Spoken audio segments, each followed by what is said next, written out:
You ask Tiger to calculate. This deals with finding the midpoint between 2 points.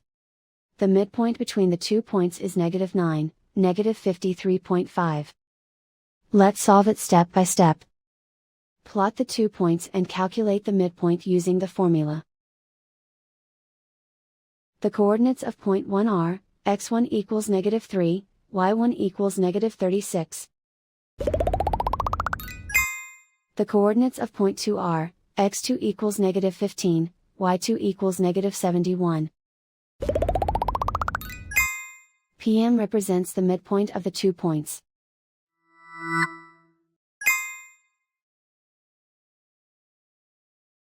Use the x values in the midpoint formula to find the midpoints x. x1 equals -3. x2 equals -15.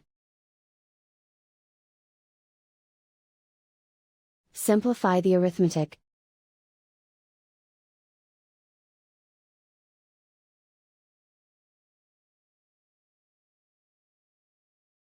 Use the y values in the midpoint formula to find the midpoints y.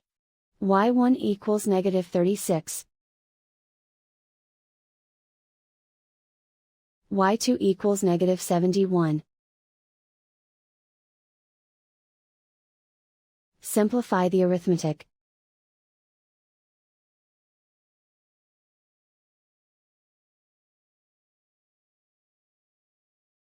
And so, the midpoint is, -9, -53.5.